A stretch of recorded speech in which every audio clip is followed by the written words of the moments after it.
Welcome to the Simple Minds podcast, where six mates unpack 3 topics over a new drink each week. Fuck it, just go with that. We'll fix it if it's... We have almost full house. We have a replacement for Travis who is missing today. So if everyone just roll through and say who's here. Hello, Michael from Meta Creative. Hello, is Michael. Yeah, Matt's here, as usual. What's up, Justin? I'm Natalie, and I'm a guest. Hi, Nat. I'm Conrad. We do have Nat as a guest today. Welcome, Nat. Thanks for joining us. No worries. Welcome. I just thought I'd drag that in because we've always had blokes in here, and I don't know about you guys, but we generally, I get a bit of heat by not having females in this podcast. Not that it really matters, right? There's a lot of stuff for women.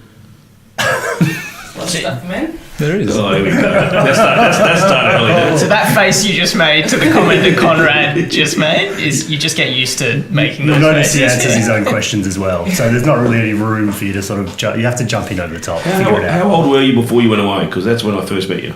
I went when I was 19. You would have met me when I was about 18, 17. So I've known Nat for about 10 years, 11 years. Yeah. In the capacity as a basketball coach, spectator, interested fan when she became an athlete away from the teams I've coached.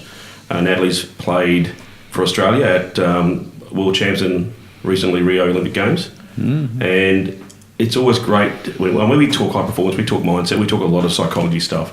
Nat and I have a lot of great conversations, so it's great having her back in the state to catch up with and chat with and pull apart. Watching her grow over the last 10 years has been amazing, both mentally and emotionally. I think that's what I've probably witnessed a lot. Your basketball skills always been there, but just watching you grow into a more complete human. And the conversation we had the other week in relation to you then seeing your role as to a leader on your team was been a pretty good one too. Mm-hmm. All right, so in the context of this, Nat's a participant, contributor, and then we can just fire some Q&A at her at the end, and some real hard ones would be really good because I want to see her sweat. It's good. I'd like to see her introduce herself, which is what I thought we were doing. Oh, did you? Well, I didn't say that much, did I? You made me sound pretty cool. Yeah. I respect you, Nat. Thanks, Conrad. So Nat, tell us a little bit about yourself. Okay, so I guess you guys can't tell, you guys can, but everyone else can't tell that I'm quite tall. So that I was always tall, so Mum kind of pushed me into netball and basketball and those kind of sports when I was younger, and then from there I have just followed a path of basketball from junior level all the way to representing my state, to going to college in America for 4 years, and then coming home and wanting to quit and never wanting to play basketball again, and then rediscovering my love for basketball. And because I was coaching at the time. No. Yeah, Conrad was there. And that was through the state league, which I'm playing right now again. But after that I was picked up to go to an Australian camp, and that kind of, I never saw that for myself, and that was nothing it was something that I thought would happen, and then it did. And 4 years later I found myself at Olympic Games, and now I'm reaching the end of my career in that I'm getting older, and an athlete's career is only so long, and I am doing a lot of reflection, and I'm still playing and going back to Germany at the end of the year, so still trying to prolong my career as much as I can, but definitely realising a lot of things about my game and about my mind that I wish I'd known a bit earlier. You said Germany at the end of the year? Is Yeah. that for another championship tournament? No, so that's for a professional season then. Okay. For a German team. Awesome. Yeah, I just came back from that I was there for the end of the season, and I re-signed with them, so I'm there for a whole season. Phenomenal. Yeah. Wow. It's pretty cool. Well, you've always wanted to play in Europe, right? So it's Yeah. pretty cool to make that happen. Yeah. Always been a dream. So how old are you, Nat? In 29. 29, Yes. and end of the career, that's so scary, because I'm 45 and I'm only just learning stuff. You're just starting yours. So the sports mindset is so different, isn't it? Or you have to get yourself into that mindset that you're going to be, time is really limited, it's even more so. Absolutely, yeah. You've got to learn, I guess, a lot of life lessons in the space of 15 years or so. And then at the end of your career, you're faced with what do I do next? And that's what I'm trying to figure out now. And yeah. Wow. Cool. So thank you, Nat. Look forward to firing some tough questions at you at the end, and also hearing how you mix in with the dynamic today. It's pretty. It's a bit of a niche dynamic we get going on here. So welcome and enjoy. And sorry, not sorry, I guess. I've been warned. Yeah. Okay. Good. So we'll kick it off like we normally do with a beer for today, with a drink for today. And I don't know if we've had. So a good friend of mine, Caitlin, has sponsored today's little round of drinks. Caitlin looks after parts of Australia for two companies. One called Keg and Stone, and the other one, Square Keg, and the other one, which you may be more familiar with, which is Stone and Wood. Stone and Wood are great beer, and they have started a brewery, or have a brewery called Fixation Brewing. And this is one from Fixation Brewing called Squish. As you can see, it's in a super bright orange can, and really, really in your face kind of citrusy IPA made from blood orange and white grapefruit, and Citra, Amarillo, and Mosaic hops. So if I'm guessing correctly from the Amarillo, it just means yellow. So, Wow. Alcohol content's nice and high. Is it? 5.9%. There you go. In one of these little cans. my bartender life friends. That's kind of. Cheers. That's light. Cheers. Cheers. Clink. Cheers. Cheers. Happy Friday. Happy Friday. I love the colour of the can, man. It's awesome. Looks great. when you Oh, put it that's in a bright. stubby That's holder. really The colour nice. set me up for a Fanta experience, but then get smacked in the head with a beer.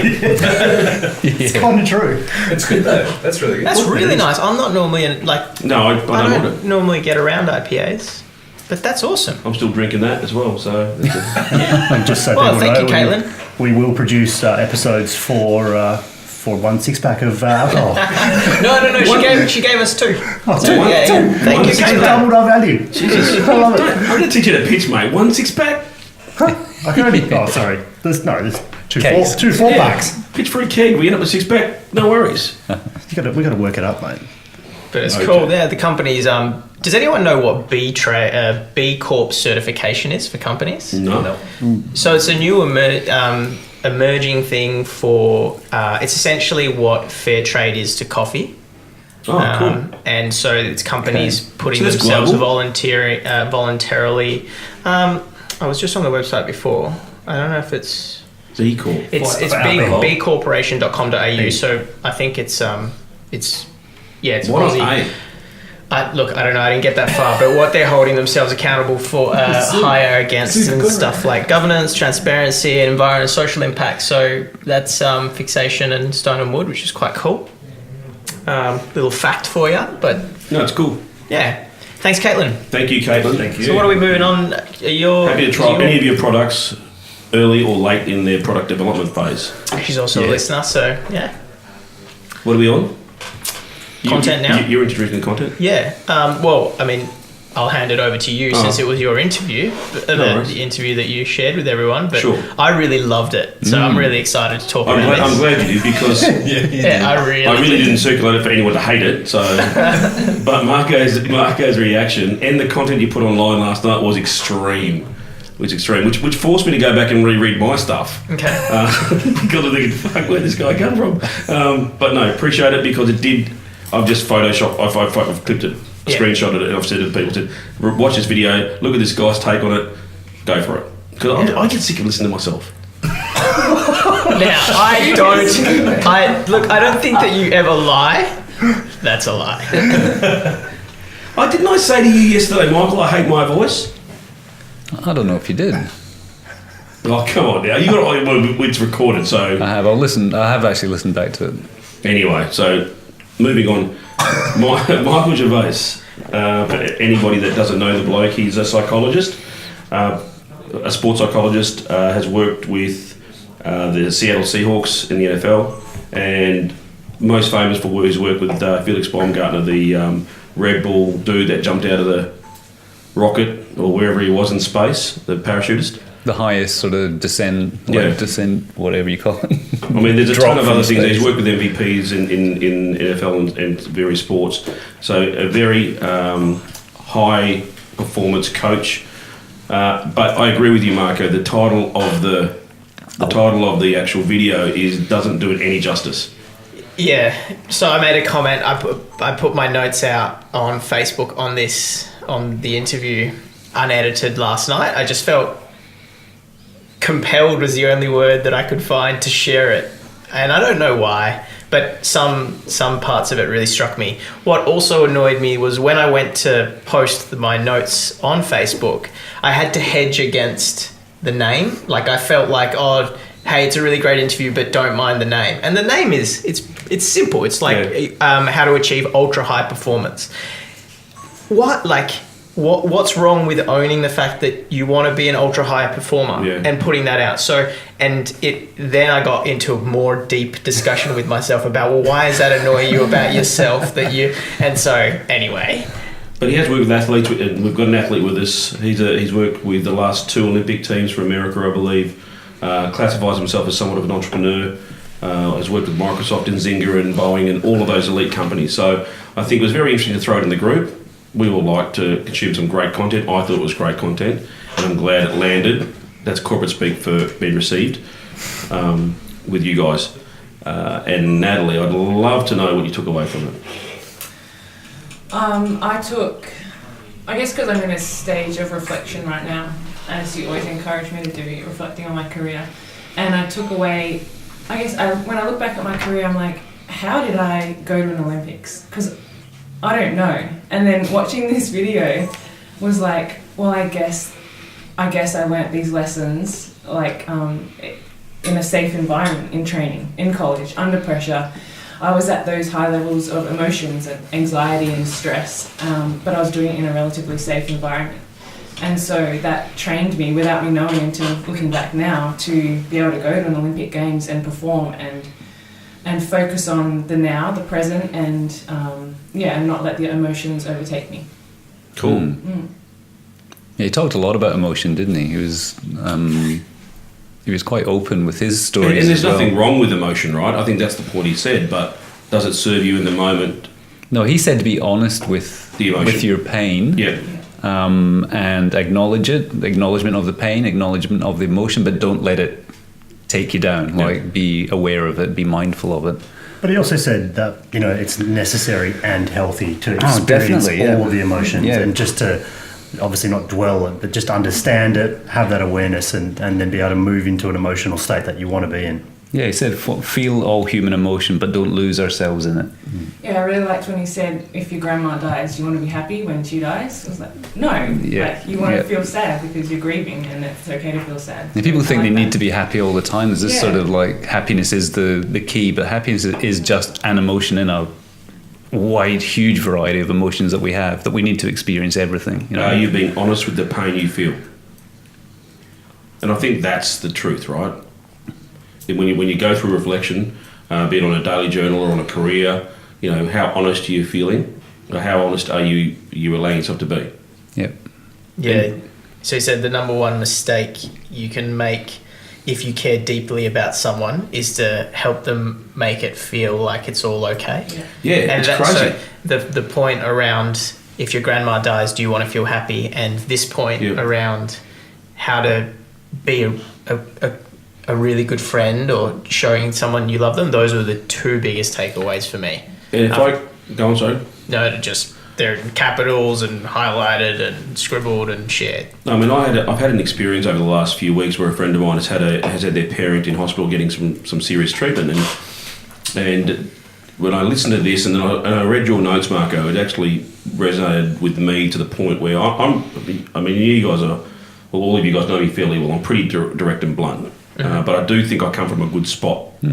And so at a stage where this person was dealing with some stuff and they said, all I want is a hug, I actually said to her, stop being selfish. Now, I don't know why I said it, but that's what I felt like I had to say. And obviously that got her offside because that's what she felt she wanted. But after contemplation, after reflection, it was a case of, it's one of those things where I believe when in this instance, her mum was not well. She wanted a hug, which I can understand. But I was firmly of the belief that you should go and give to receive.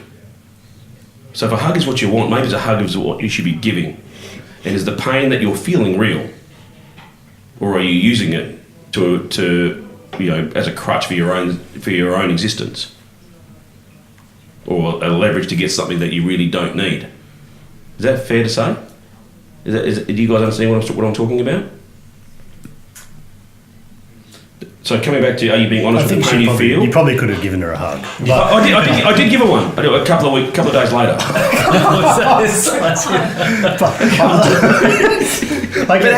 I get your point, and I understand what you were saying to her. But what is the pain you're feeling? But this is So did you say that though? What's that? Is it? What is the pain you're feeling? No, I haven't said it, so she'll probably listen to this and then tell me off. But did you? When you denied the hug the first time round, what did you say you did again? Stop being selfish. You said stop being selfish. Yep. Okay, because I mean, it's not your about version. you. Okay, it's your version of not trying to just make them feel it's all okay.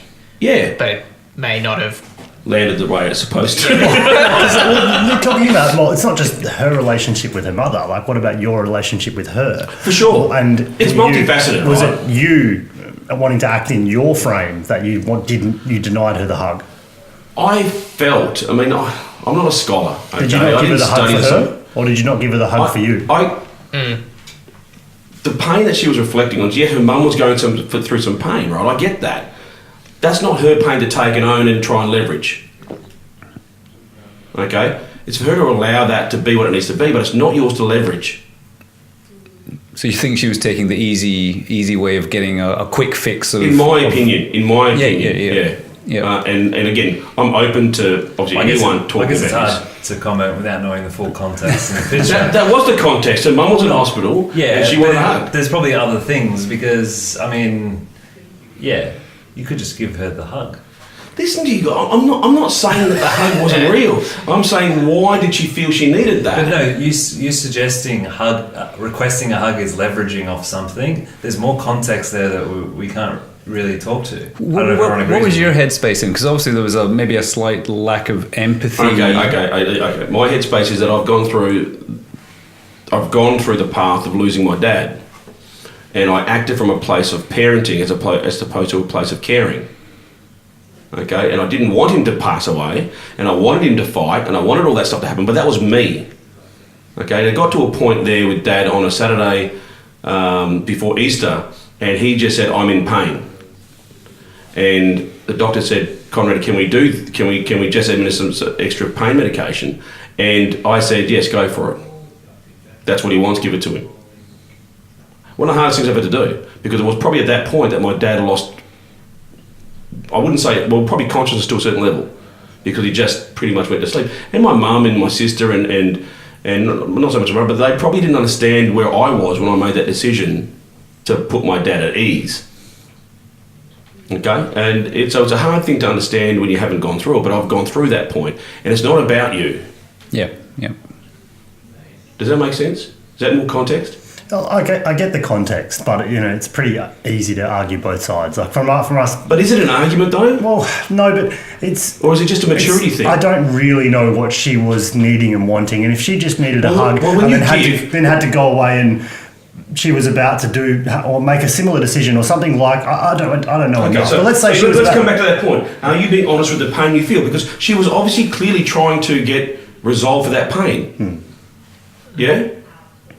But what is that pain? Let's be honest with what that pain is for what you're seeking resolution for. She probably felt lonely and it was a difficult spot, and she potentially knew that you'd been through something similar and she was looking for some compassion. He talks about alone, and he says that you've got to be okay with being alone. Mm-hmm. Yeah, so I don't think we should go into the specifics of like giving or not giving a hug. I think it's... But the interesting thing was like the fear of other people's opinions of you, right? And I brought up, and I'm going to just leverage off that track of actually on the debrief on the way here, was the balance between doing the right thing and not giving a fuck about other people's opinions and that expectation, and there's that fine balance. And I guess this is a similar example of that balance of like, where is that, I don't know, is there a right or wrong? No, it depends on the perspective, I guess. But it's a similar tract of like, not caring about other people's opinions and standing by yourself and trying to do the right thing for them or you and all of that type. But I think the good thing with it is that it's opened up conversation now, yeah? So you've created now a conversation about this. So yeah, without doubt. It's out in the open. And he talks about that 3 levels of conversation you can have with people. Yep. The surface level, the beer, the pizza level conversation where you don't find anything out, anything deeper. You don't move forward. Then underneath that, you've got the kind of hard to articulate stuff, which is, we probably delve into that sort of stuff a little bit, where we trying to flesh out ideas. Beer and pizza here. Well, there should be. There should be Pizza. There should be pizza. But then you've got the real ultra hard stuff, the deep stuff, which is about the personal experience, but is hard to articulate. Sure. So that's like you're talking with your dad, that sort of real deep emotional stuff. And that's where. But it's taken me years to process that. That's where you're meeting the pain and acknowledging it, and then working through it. Which then out the other side is you are a stronger person. So that's where I think you're coming from. Yeah, is that? Again, obviously, I'm not trying to take away from anybody's experience, but that's my experience. But that's the thing. Her experience and your experience are different levels, and you can only learn through experience. Yeah, and so when I articulate where I'm coming from, and that is my anchor. That's what I say. So in the end, you are helping her, with that opening up that conversation to a deeper level, I think. Well, that's my intention. That's my intention. But like I said, when you talk about anything like this, and we've had some hard conversations about that, and you've not agreed with a lot of things I've said, strangely enough. True. But in saying that, as the older you've gotten, has some of the things landed a bit better? Yeah, for sure. And sometimes I wonder, imagine if we'd had more. And I know at the time and I know like in that example, if that was me and you not giving me a hug, like... You'd get one eventually out of me. I understand, but... A couple of weeks. You'd have punched you, Conrad. You would have get punched in the face. I guess let's forget the message other than the fact that we've got to own exactly what we're feeling. Mm-hmm. Internalise what we need to internalise, externalise what we need to externalise. Yeah? Is that a word? Externalise? Yeah, it is now. I think so. No, it is. You didn't invent it. And I think that what I took away from this was he's a brutal bloke, right? And that got to the point where even his partner disconnected. He was very open about that. I mean, that was his issue all along. He was trying to control 100% accountability, right? How could he not, when he's coaching at that level, how could he not own that? And it took that meeting with the therapist and her to say, like... I actually don't think it took the meeting. He actually wanted to go and repair it. He wanted to go to the meeting. She was the one in the funny headspace, though. She was ready to go. She didn't table the resolution of going to the counsellor. He did, because he didn't want to let her go. Now, what they talked about is doing the work, right? Yeah. Now, I think that's really interesting, all right? And I get goosebumps talking about doing the work, because doing the work is different in every situation. But in everything we've consumed and in what you've achieved, you can't get anywhere without doing the specific work you need to do on yourself. And the relationship, something that, whatever relationship it may be, made me think about, well, the ideal relationship isn't all easy. I don't know. There was something. Sorry? It's never ideal. It's never ideal. And to chase that is a waste of time, maybe, or I don't know, because it's in my notes here. There's something here that I didn't fully. I hate it with people I don't know. You do know. Well, okay. Well, then I can't articulate it. Well, yeah, that's fair enough. Step 2. Well, how often do you see that situation where you'll see a couple, for example, and they might have been together for, say, 12 months, and you just look at them and they're always so happy together, but you know they haven't been through anything yet, and you can see through it that the slightest challenge is probably going to derail them. I mean, I don't know. I feel like I've seen this many times with maybe a couple, and sometimes they might prove me wrong, and that's great. But like sometimes you do need to have gone through elements of challenge and pain and things together to actually build a strong relationship. If you haven't got to that point yet, you haven't been able to test it and given it the opportunity to grow. And I think what you're saying and what this was telling me, and correct me if I'm wrong, Maddie, is we take it for granted. that any relationship is actually going to take work. Yeah. Does that make sense? Yeah. I think we get into a situation where it's convenient, okay? And I think these days relationships form through convenience more so than through anything else. Or filling voids of each other as well, looking for what's lacking in there to fill. Yeah. And then that's not, in the long run, sustainable. Yeah. And then he talks about reflection, obviously, and this is when the pain comes, you can pull yourself back, reflect on it, open up the conversations, the deeper conversations, and that's when you do grow. That's when you move forward. The greatest fear in modern times is as to what other people think of you. Yeah. FOPO he came up with, wasn't FOPO, yeah. Fear of other people's opinions. And that's for real. I love that. That was good. Come on, now that FOPO. Oh, it? Everybody's got FOPO here. But let's be honest. Can I be real with you, right? Mm-hmm. Let's talk about how you feel when people talk to you about your height in public. I'm more okay with it now. Yeah. Because I've had to deal with it. And I've been out in public with you, and I've heard people come up and say stupid things. Yeah. Oh, really? It depends if I'm drinking or not. Yeah. I'm a bit more confident if I've been drinking, so I just meant to get angry. It's stupid. Yeah, it's stupid, but like. Is it an important part of your story? No. But the first thing you introduced yourself with was your height. Yeah. Which struck me because there was clearly a need for you to do it, and now I'm thinking about this guy. What was his name? Michael Gervais. Ricky's brother. I just kept referring to him as the dude of the space jump in my notes, but he talks about the defensive mechanism about cutting ourselves down, way quicker than anyone else can get to. I don't see that as cutting myself down. I think my height has helped me get to where I've got to. I think there was times when you were younger, though, at school where there was issues with not bullying as such, but the snide comments. I think I've had to deal with. I stand out, and I always will, and I always have, and so I think that maybe even without me realizing that's got to me every day a little bit, but I don't think it's a negative. That's not how I see it. And I get a bit annoyed when people bring it up all the time, but it helps me to meet people, and it has helped me with my sport. So that's, if I ever get upset about it, that's what I go back to. Try to. It's interesting because your life has been, and you said your mum, because of your height, put you into netball, basketball. So it has really been a part of developing exactly who you are right now and the experiences you've had playing for Australia in the Olympics. I mean, And sometimes I think... You can't coach height, right? That's a saying in basketball. Yeah, but sometimes I feel the need to say, I didn't get there just because of my height. And Huh? What? Really? No. Yeah. I wish I had your height. Maybe you would have been able to. If you had my colour, I reckon you would have been dunking. I can dunk. Hey? I can dunk. Bullshit. Anyway. Marco, you've taken some decent notes. Throw some fire out there. Vulnerability. The IPA has landed. And I acted on it. So, that big shit was vulnerable, right? Exactly, and that was where it came from. So, how to train your emotional capacity, be emotionally vulnerable to make yourself uncomfortable in order to grow. Because he talks about comfort leading to growth and pain leading to, or what was it? What was it? Pain leading to, what was the other one? Anyway, but uncomfort leads to growth. And the idea I had was, well, I'm taking a whole bunch of notes here that are very intimate to me, and I feel strongly about them all.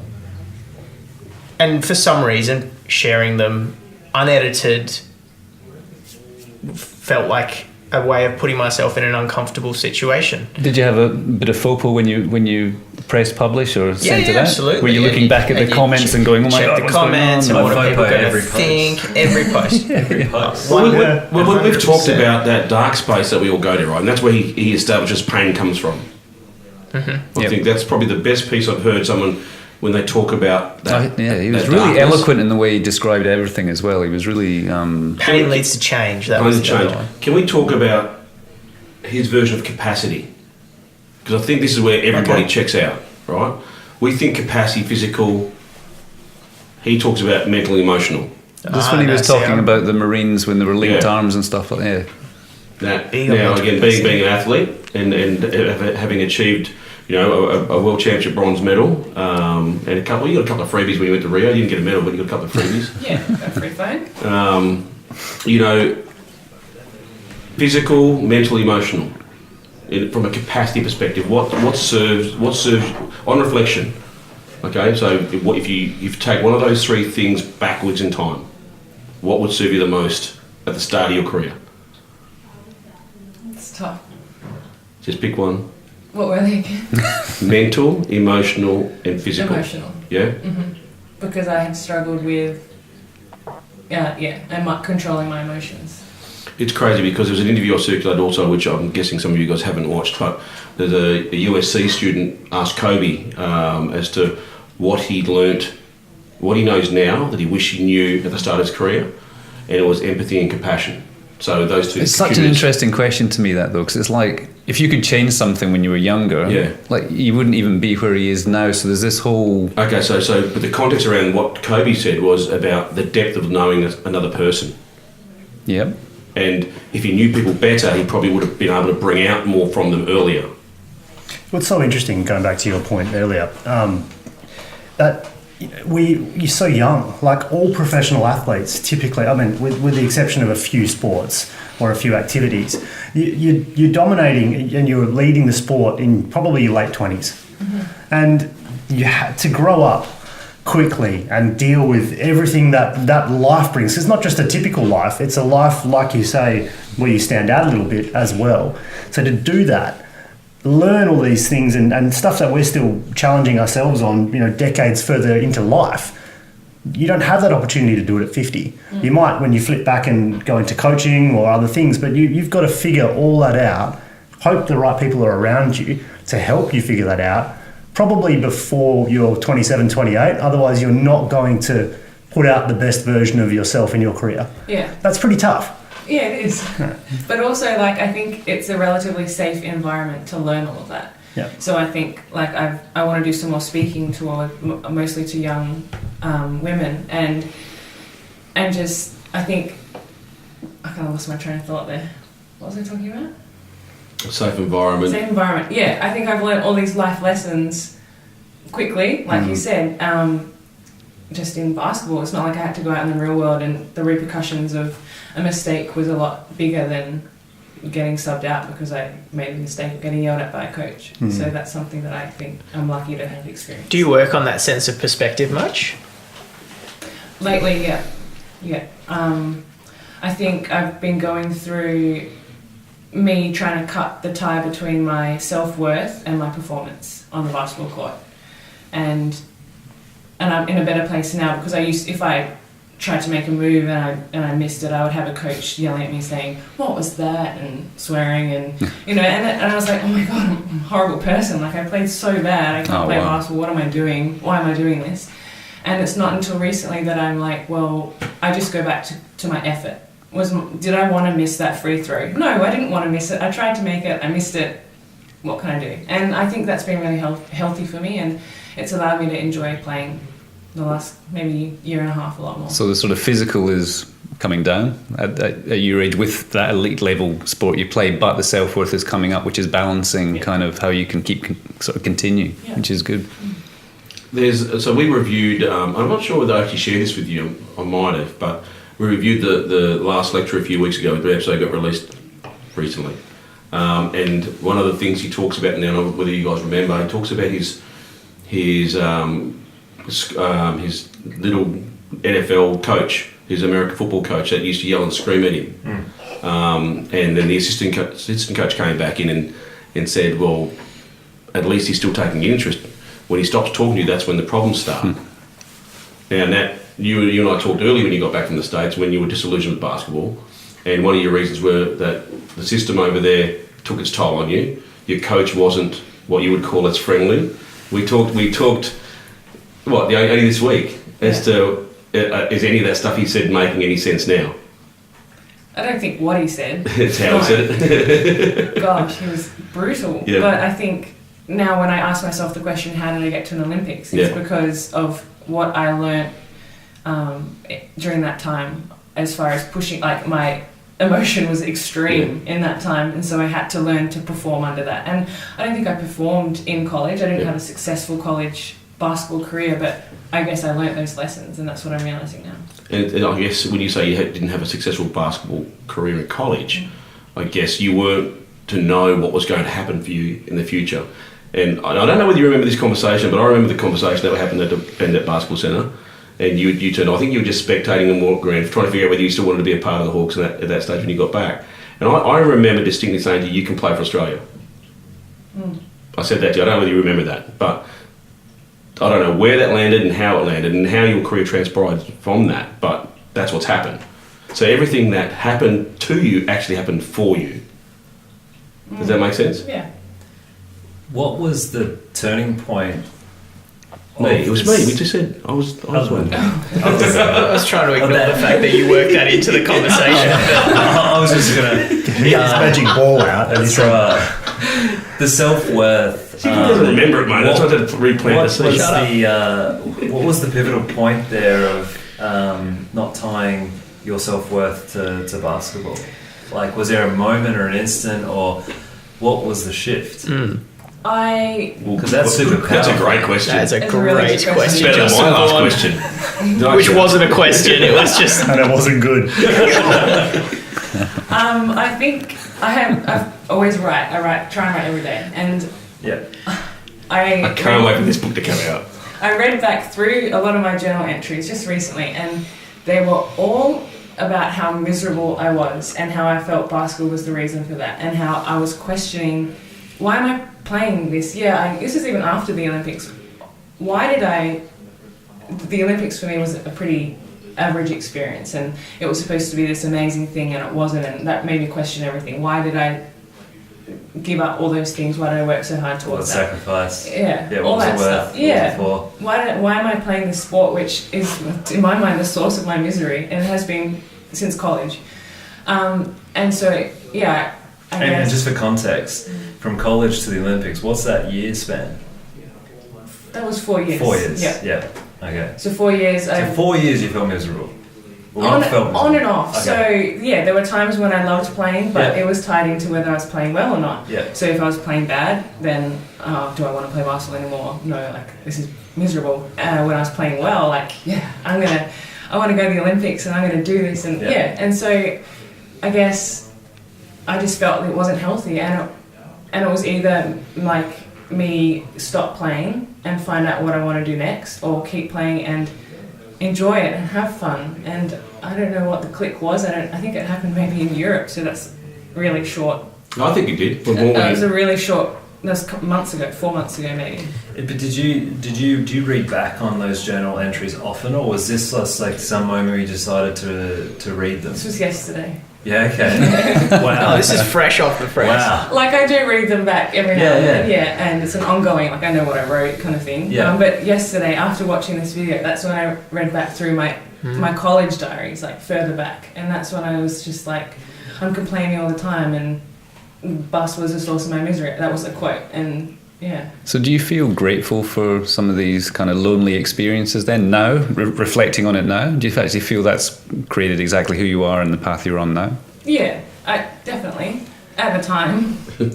So was there a point where you got a DM from Conrad and there was a video of him going bippity boppity boo, and he said, "Credit, I changed your life"? No, but it's happened now. This is on a podcast. Let me put this straight. I worked with Conrad 5 years ago.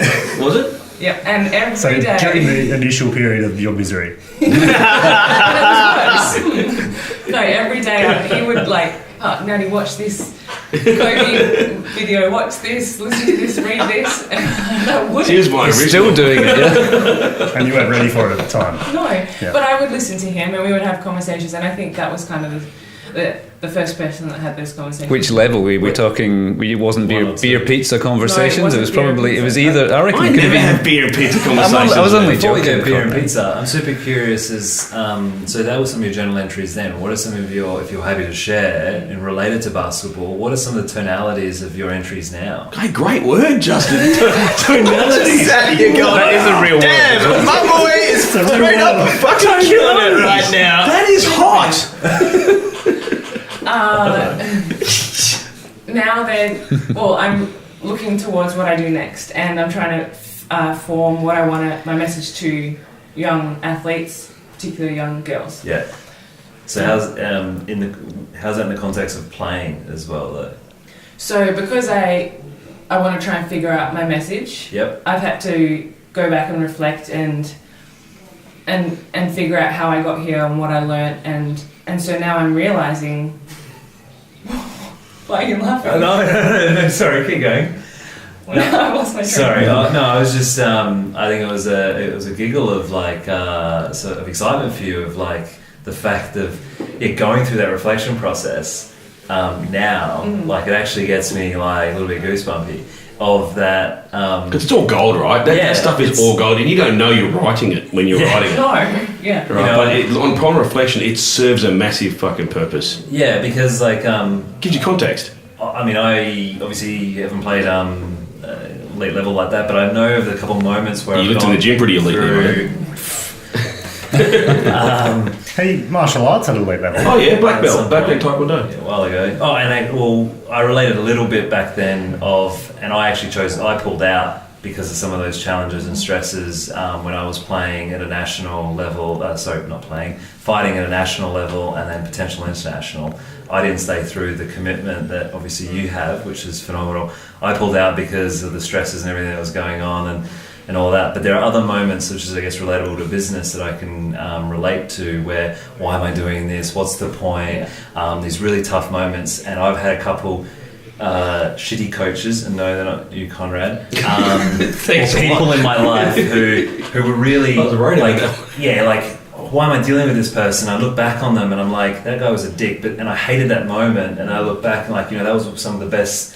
They've pivotal and helped me grow and helped me into become someone else. And that's why I giggled or had that smirk or whatever it was. I lost your train of thought. It's a giggle. It's because I'm excited for little you. girl. Like, I'm excited. That's, and that's why I'm curious to see, what the, because I've only just taken up journaling as well. I haven't got that extent, which you should, that's fucking awesome that you've got all of that, because I've only been doing it recently.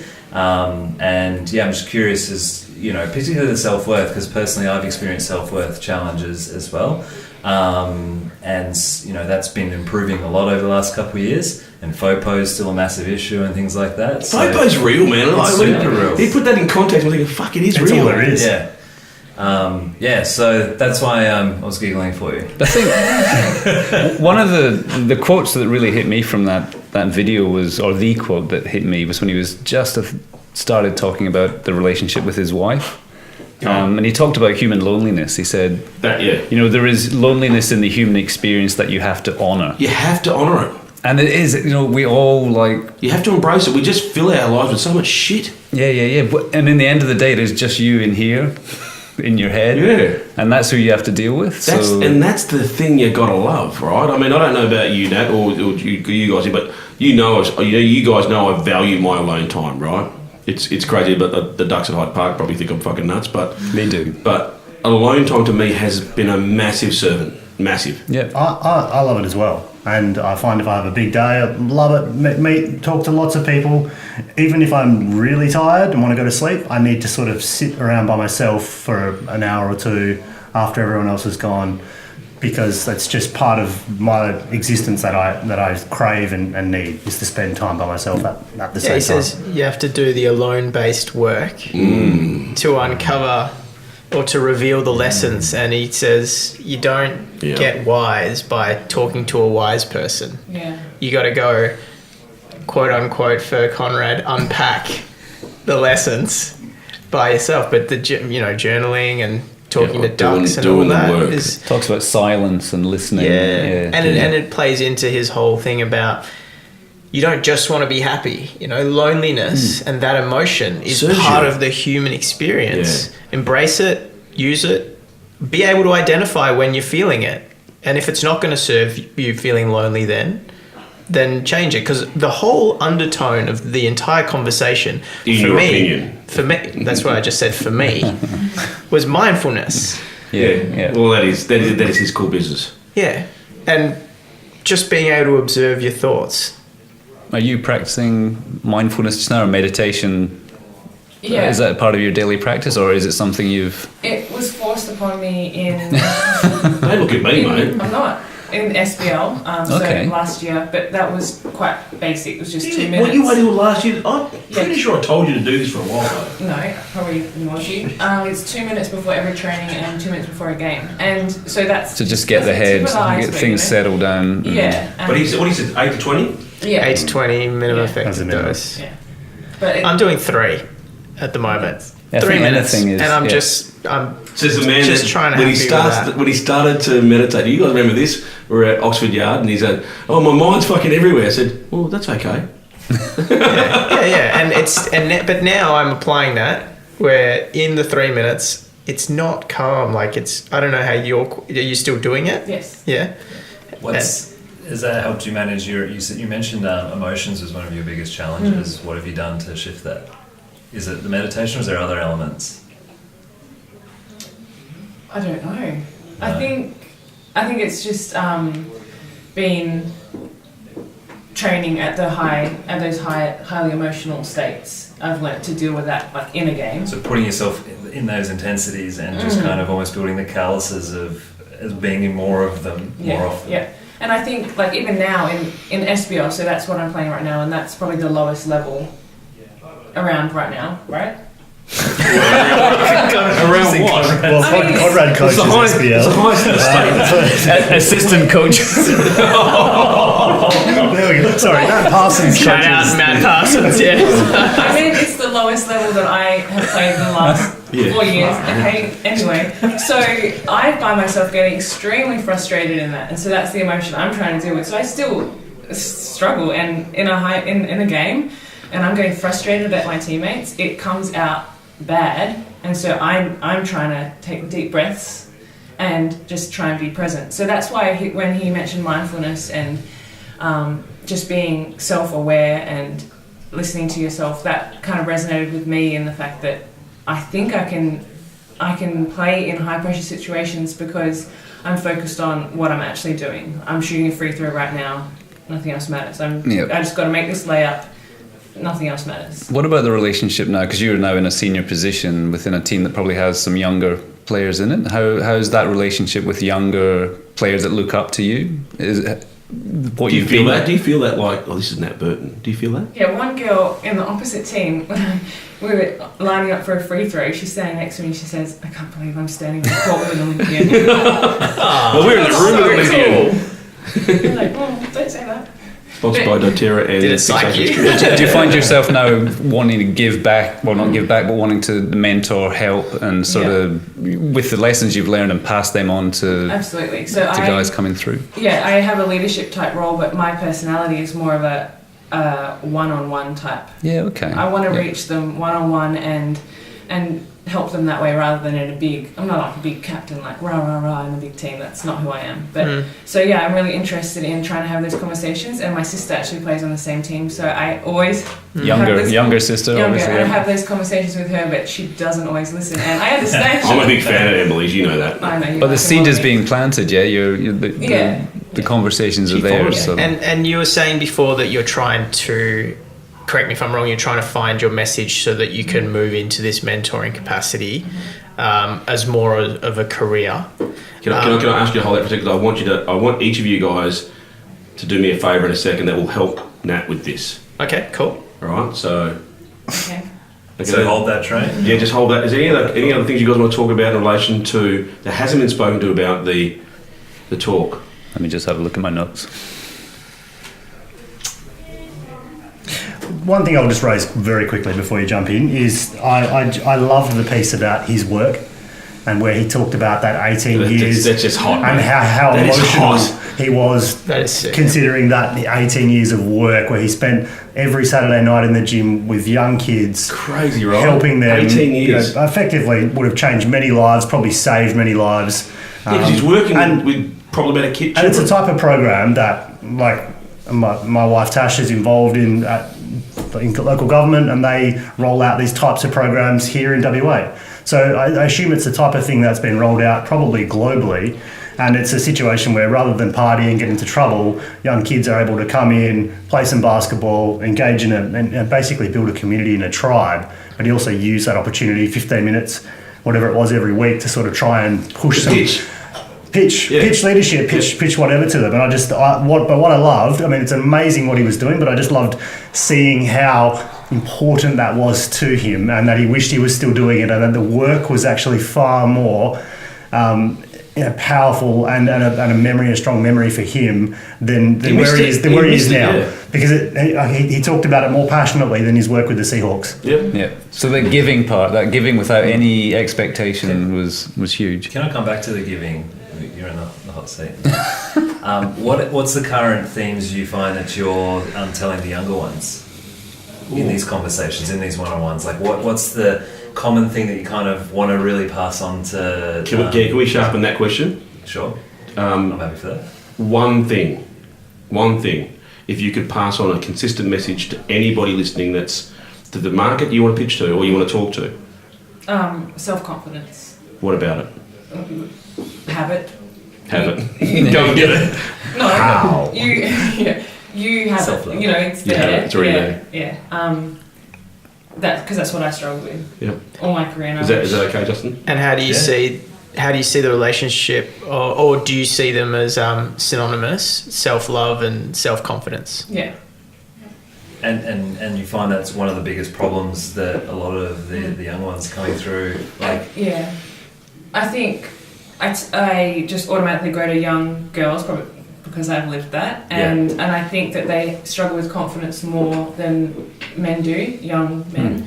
And it comes from not just sport, it comes from the media, it comes from the culture, it comes from so many places, and basketball's, they might not have to be playing basketball, but that's the vehicle that I learned how important self-confidence is, and I'm still getting there, you know, I'm still working on my own, but I think that I definitely, from when I started to now.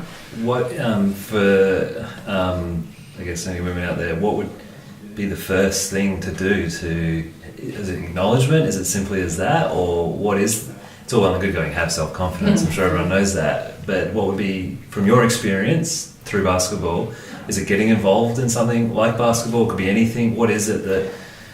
I think there's a lot of things, but I guess... One. No, but tailoring it to basketball is... I'm interested now in looking into the presence of female leaders and female sports role models. So I remember when I was in primary school, we'd have 2 male cricketers come to our school and teach us to play cricket, and footy players, and it was always men. And now I think in the changing environment in professional sports, females are having more of a voice, and they're getting exposed a lot more. And I think that, well, I hope and I wonder if young girls seeing that can say, well, hey, I could do that, or, you know, there's a space for women at that level. Doing it through inspiring self-confidence. Maybe, yeah. All right, if I can go around the table. So we've got a variety of careers here and experiences. We've got a young lady here that's looking at a career change shortly. Probably a couple more years left in you. There's always assistant coaching. I mean, I know a role that's probably coming up. I'd coach with that any day of the week. Especially that low-level SBL stuff. There's definitely a role free probably next season, to be honest. Yeah. So good. Oh my God, seriously. All right. So, career or side hustle? All right. Let's see what can come out for you, Nat, out of the words of advice. Do you want some ideas? Yeah. Ideas. Well, what I want is one thing you guys could give Natalie to help her with identifying what that needs to be. Cool. All right. Now, I had Marcus, this conversation with Dale yesterday. Did you? As a friend I of heard ours that you had of the one. podcast. Yeah. Well, so Marco's changing careers shortly. or is in the process of. Yep. Gone from being a petroleum engineer. Yep. With Shell into becoming a full-time videographer. He's transitioned himself from full-time work to part-time work to now shortly being Unemployed. unemployed or employing himself. Yeah. So very, very in a great spot to give you one piece of advice or one tip. I think the overriding thing for me was, and you guys would be very familiar with this, which is asking myself, what do I lose track of time doing? And I wanted, for some reason, I felt like I really wanted to find that answer. And You want to write this down then? and Oh, you can listen to I it. went See it in the show and notes. so the approach that I took, which is just my approach, was to create space to allow that to reveal itself and work on the things that would, in my mind, enable it. So working on at the time, I was training a lot in triathlon and working a full-time job and having a very hectic social life, and for me to strip those back was actually one of the hard things to do, because I felt like I was falling behind of some sort of profile that I developed for myself, that someone that was up at 4:30 training for 2 hours and then working a full-time job and then seeing friends and then. So I worked on myself through conversations with these boys, with my best friends, to strip that back. And then worked on my openness to trying really random stuff. So I went from my petroleum engineering to a sabbatical where I traveled for a month, to helping a mentor of mine open a bar, to studying artificial intelligence, self-studying on YouTube and blah, blah, blah, to trying to organize a bike race for 500 people, to then having that fall through. And actually in the failure of that bike race, I was putting together a video, which I 7 hours later realized I was busting to go to the toilet. I was starving. I had a headache because I hadn't drunk any water. But I was still in the middle of this edit for trying to resurrect the project that I thought was what I wanted to do. And at that point, I had all of the things come together, which was I'd spent time working on my mind and understanding myself and what I love and being open to new experiences and being like, actually, this is what I want to do. And my mind needed to be in a place where I could just say, actually, fuck it, I'm just going to pursue this, which I have no actual skill in, relative to my engineering. So that was a journey that I took trying to, and I got the answer to what do I lose track of time doing, because I literally woke up from 7 hours of having lost track of time. My piece of advice is try and answer that question. And or die trying, I reckon. Yeah, or die trying. Michael. Well, my one's on the a other little- end of the spectrum, but you are reinventing yourself at the moment.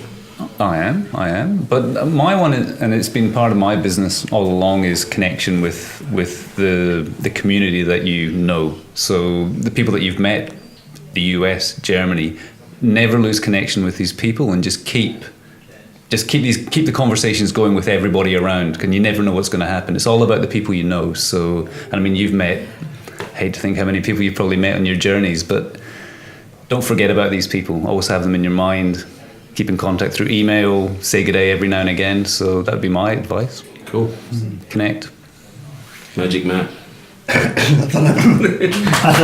thought I escaped that one for today. Magic Matt.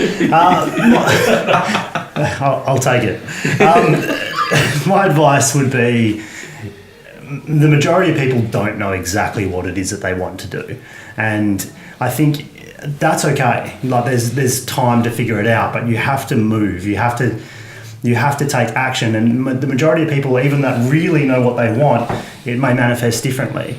Even someone who might want to win NBA championships may have always seen it with a particular team and ended up elsewhere, but still got them. So, like, one example for me is even this room. You just got to keep moving, and eventually you'll get somewhere. Like, I played a lot of music when I was a kid, in and around all the sport and stuff that I was doing, and I played in bands through into university. And one of my dreams was to have effectively a studio in my own house where I could just create and make things. I now have a media business. We're sitting in a studio full of equipment, and it's one of my dreams that has come out after I'd completely forgotten about it. It's just manifested in a different way. I love it. It's great, but I could never have known that this is what I wanted at that point in time. But we're cool. Still recording. I don't know if we're still recording. Yeah, we are. We've just had a blackout, so we'll just let everyone know. All that's not working now is our headphones, so we're very lucky. But that's what. So just don't let anything stop you from taking action. Keep moving, because it's probably in that movement that you'll figure it out. So that would be my advice. So if you don't really know what it is, don't let that stop you from doing something. Cool, that's great advice. Justin. That's good. I've got the privilege of listening to the first three. I can just say all of the above. Yeah, tick D. Yeah. And I can resonate with all three, actually, because actually my wife just texted me a screenshot of Facebook popping up 4 years ago is when I announced that I officially started my business today. Cool. Congrats, man. That's so cool. 2 hours, an hour and a half ago. When I announced it to the world, and I guess to echo similar, like all of these things, is that like with maths, I always dreamed from back in high school wanting to work on movies of like Toy Story and Pixar and all these other things. I love doing 3D and I love computers and making things. Or I remember with my mates we'd always talked about opening a video game studio and like creating video games and stuff like that. And then I ended up going down an engineering path. And started doing engineering. I loved it straight out of school. And everyone's like, "Oh, you're so lucky! You love what you do." And then so it's like similar to Matt's story where and it started to manifest. I was doing engineering, and then I just was drawn back to 3D, and I self-taught myself over the years. And I think it echoes back to roundabout to Marco's, where I started to have space because I was focused on my engineer career, and I wanted to be an engineer. And I tried uni. I failed uni. I was like, "Nah, fuck that. I don't want to do." I'm not going to go back to uni for 8 years just to sign paper. And I was like, and I created some space, started to learn 3D. And then I got an opportunity based on who you know, because I was working with someone, so I'm going to wrap all three. Thanks, man. I was feeling left out there. I was working alongside someone because I was project managing, and he's like, "Hey, I've got this project coming up," because we were doing residential so I do 3D animation for buildings and stuff. He goes, "Hey, you've been doing some cool stuff lately. I've got this building. If you do it for free and I win the rights to build it, you'll get all the rest of the work." And I had nothing to lose. I was like, all right. That led to the one thing, that led to another thing. I was working 40 hours plus on my normal 40-hour week, and then here we are. Yet the irony of like the funny part of all of that is I'm not actually doing 3D right now, and that's transitioned to something else, and now I'm finding love in like other things, which is a similar path of like looking to inspire people and to do their great work. But then I still revert back to 3D, and I've gone through similar forks. I guess the advice is all three, but it's kind of like trust the journey, and that, you know, like what Conrad says, you know, if you don't know what it is, just keep, you know, and Marco, just keep trying, and there's no right or wrong, and you just never know where anything will lead. You know, but I think it's important to have some form of North Star of where you want to go. Like, what is it you actually want? What do you really want? In some form, we've debated a lot around vision and why and stuff, but what is it you want? Because it helps you pull through the shit, because it's fucking shit, as you know, like with sport. But when you start going out, it's exactly the same, like all the shit that we've gone through, and you need something to pull you through that, because it's only going to get harder, and it's a different type of hard when you get out. So, yeah, they're my 2 cents. Some great pieces there. You? Me? Mate, well, you haven't heard enough from me already? Just stick around me. Just stick around me. Well, of course. But have you shared that Tony Robbins, the one that we discussed on around the visioning? No, the TED Talk or the I'm Not Your Guru piece? No, not I'm Not Your Guru. Anyway, the message out of it that I took was create certainty through, or create focus through decision, which is basically, and again, it just it keeps building on trying things, because you won't know the alternative. You only find out by doing something. If you sit there wondering about either, you just won't find out. And whether it's right or wrong, you can if it's wrong, you can actually choose to see it as right because you learnt that it was wrong. It's the type wrong thing. decision. Yeah. Yeah. I've got two pieces for you, right? And you've heard these before. But remain humble. Natalie's a very humble person. Yep. Remain humble and be courageous. That's it. Are we okay? I've got one favour to ask Natalie, and I think you guys will get through it. Well, I'd be keen to hear, because we've just unloaded on Natalie in terms of. I don't think we've unloaded. I reckon we could have unloaded harder. I mean, no, but I mean, so it's just like advice. But Yep. where are you at with it? What are you doing? What are you trying at the moment? Do you lose hours and hours and hours in conversations like this? Is it honestly something that you want to be a motivator, or is it that's going to be a byproduct? Like Conrad is a motivator, but his real thing is a financial advisory. Yeah. Yeah. I feel like everything that was said,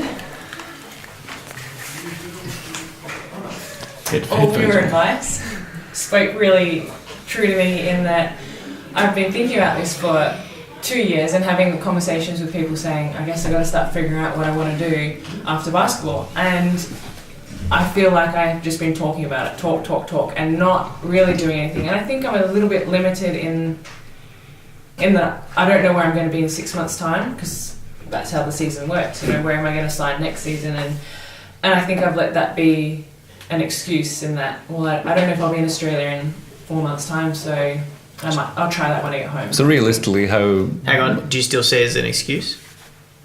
What? Do you have anything on the go right now, like based on the excuse? Because the internet's a thing. So Yeah, I've got an idea for you. Yeah. Do you have anything?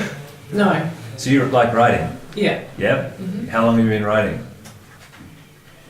A long time. A long time, Put like it up. since Put it up. write a blog. Yeah. Have you thought I've thought about that. Thought about that Yeah. for Have you women? tried it? I said be Tried it. courageous now. Yeah. And I'm gonna. Sorry, just 2 secs before Marcus got some hot stuff. Are you on social media? Yeah. Facebook and Instagram? So just start with it. Talk to him. I fucking did it last night, man. You just Yeah. put your thoughts out and people Yeah. connect. And I'm gonna have a phone call tonight as a result of it. Just start with Insta post, one post of what your thought is, of what your journal thought is of the day. Start there. That may lead into a blog. You might set up a blog. There's lots of stuff at medium.com. You can write some cool shit there. I subscribe to some cool stuff. Start pumping it out. So Dale, Podcast. I'm going to call you out here because I thought it was total bullshit what you said yesterday. What did he say? What's the context? Basically, I'll tell you. We were having a same conversation about he's trying to figure out what he wants to do, and I was like, okay, cool. What do you want to do? He's like, yeah, I want to motivate people and inspire them and help them through content and give them information. I said, sick. So and he's like, I want to be a blog writer. And I was like, cool, show me your blog site. He's like, I don't put any blogs up yet. I was like, fucking put a blog up if you want to be a blog writer, Or even write them, and like if you're just still challenging the FOPO, which you know it all about, it's going to be there. Do it. Just do it. Apply the same shit.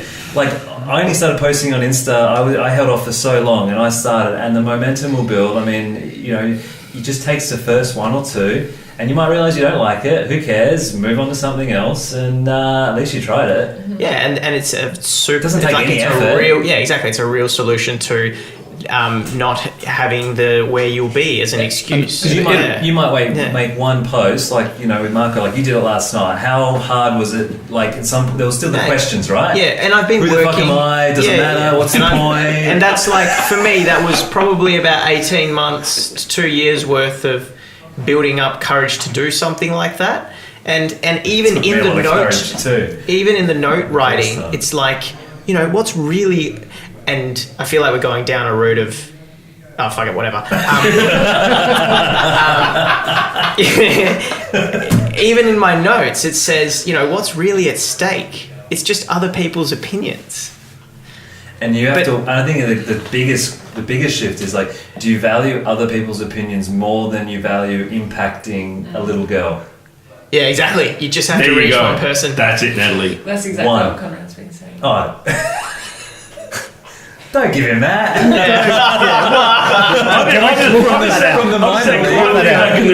Episode 723 of Simple Minds just would be like, you remember that time that I said to you that you wanted to be a blog writer?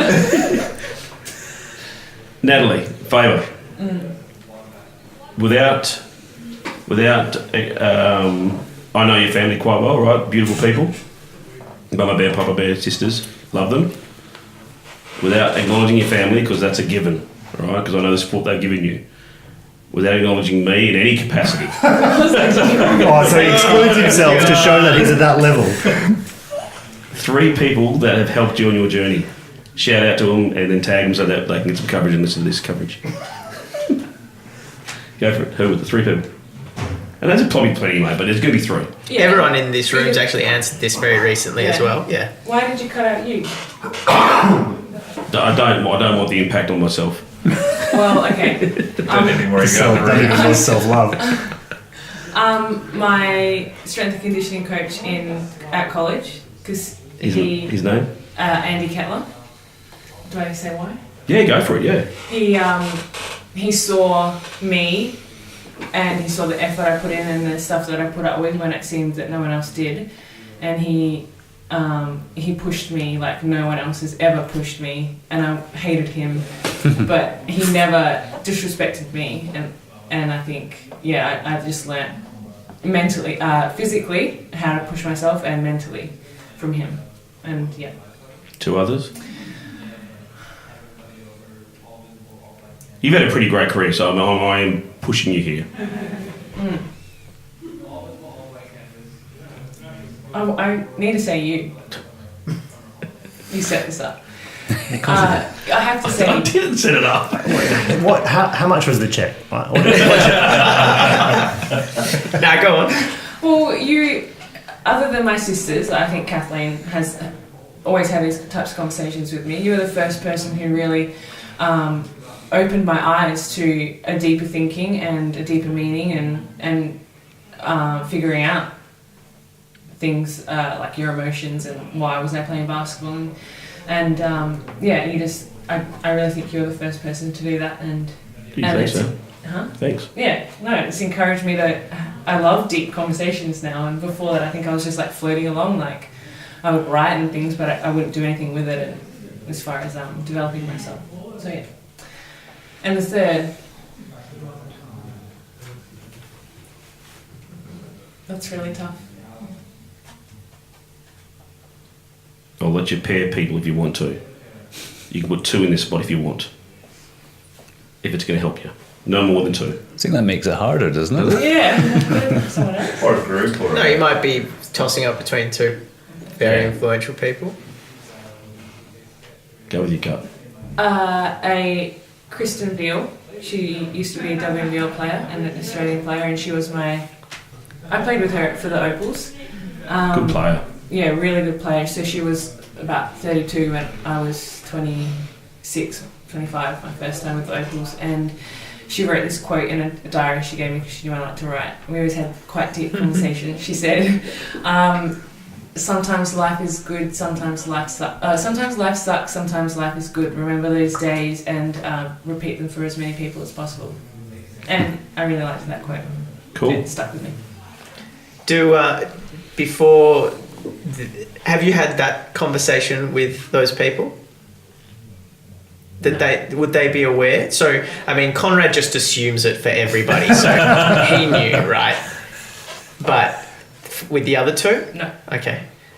And you go because today's podcast that is actually airing was an opportunity for a lot of us to reflect on if our parents knew how much we appreciated them. But I'm going to be keen to see if you follow up with these people and how that conversation goes. Yeah. Challenge. I think it's freeing, right? I think it's an amazing amount of energy you get from doing something like that because you're actually giving. You're giving, and we all know, the 51-49. Give more than what you receive, and you'll always receive gold. I reckon. Well, back to the video that you shared. That was the message. Was just give. Yep. Over to you, Marco. Wow.